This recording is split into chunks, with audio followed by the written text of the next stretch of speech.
నారాయణఖేడ్ నియోజకవర్గం మే 31 బేటీ పడావో బేటీ బచావో కార్యక్రమంలో భాగంగా ప్రతి ఆడపిల్లను చదివించాలని అల్లాదూర్ ఐసీడీఎస్ ప్రాజెక్టు సూపర్వైజర్లు పేర్కొన్నారు.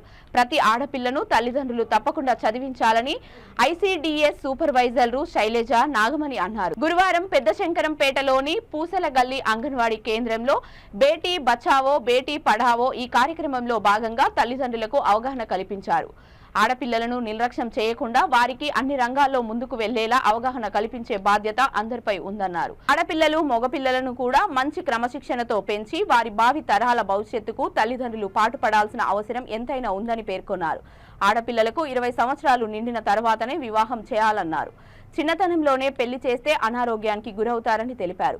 ప్రభుత్వం అందిస్తున్న సదుపాయాలను తల్లిదండ్రులు సద్వినియోగం చేసుకోవాలని సూచించారు.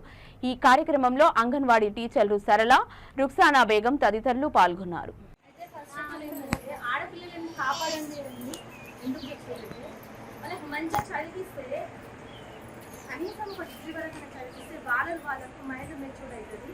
అవగాహన అనేది కలుగుతుంది. సమాజంలో ఎలా ఉండాలి, ఇతరులతో ఎట్లా ఉండాలి, వాళ్ళ ఫ్యామిలీ మెంబర్స్తో ఎలా ఉండాలి, మ్యారేజ్ అయిన తర్వాత మళ్ళీ వాళ్ళకు అత్తవారింట్లో కొత్త ప్లేస్, వాళ్ళ దగ్గర ఎట్లా అడ్జస్ట్ కావాలి, వాళ్ళ దగ్గర ఎట్లా ఉండాలి అనేది కనీసము వాళ్ళకు ఒక డిగ్రీ వరకు చదివించి 18 సంవత్సరాలు, కనీసం 18 సంవత్సరాలు నిండినంత వరకు నుంచి 18 సంవత్సరాలు నిండిన తర్వాత మ్యారేజ్ చేస్తే అమ్మాయిలకి అన్నీ అర్థమవుతాయి. అప్పుడు టెన్షన్ ఉండదు. అవునా అవునా అర్థమవుతాయా లేదా? కనీసం 10 సంవత్సరాలు నిండితే, అదే 15 సంవత్సరాలకు 16 సంవత్సరాలకు 14 సంవత్సరాలకు పెళ్లి చేస్తే ఏమైతుంది? వాళ్ళకేం తెలియదు, సంవత్సరం తిరగకుండానే పిల్లలు అవుతారు. అప్పుడు తల్లికి కూడా అంత శారీరకంగా మానసికంగా వాళ్ళు ఎదగకపోవడం వల్ల కూడా తల్లికి కూడా ప్రమాదం కలగవచ్చు, బిడ్డ కూడా ప్రమాదం కలగవచ్చు.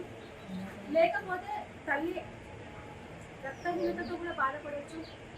చాలా ప్రాబ్లమ్స్ ఎదురవుతాయి. అక్కడ అత్తవారింట్లో కూడా ఫ్యామిలీస్తో కూడా వాళ్ళు కరెక్ట్గా సెట్ కాలేకపోవచ్చు. గొడవలు, వాళ్ళ అమ్మ వాళ్ళ దగ్గర చూడలేకపోవచ్చు. బిడ్డ పరిస్థితులు మంచి గొడవలు. అట్లాగని 15-16 సంవత్సరాల 14 సంవత్సరాల ఎన్నో ఇబ్బందులు ఎదుర్కొంటారు వాళ్ళు.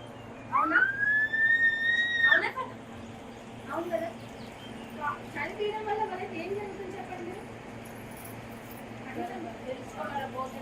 భవిష్యత్తు వాళ్ళు ఎలా ఉండాలి, వాళ్ళ కాలంలో వాళ్ళు నిలబెట్టారు కదా మంచి చదువుకుంటే. ఒకవేళ భర్త కరెక్ట్గా లేకపోతే మ్యారేజ్ అయిన తర్వాత కనీసం డిగ్రీ చదివి ఉంటే ఎక్కడో ఒక దగ్గర ఏమైనా పనైనా చేయగలుగుతారు కదా, పిల్లలను పోషించుకోగలుగుతారా? అవునా? అందుకోసమే కనీసం 18 సంవత్సరాలు నిండే వరకు వాళ్ళ డిగ్రీ కంప్లీట్ అయిపోతుంది. 18 సంవత్సరాలు నిండిన తర్వాత మ్యారేజ్ చేయడం వల్ల పిల్లలకి మన పిల్లలకు మనం పెళ్లి చేసాం. తొందరగా మ్యారేజ్ చేసి మా బాధ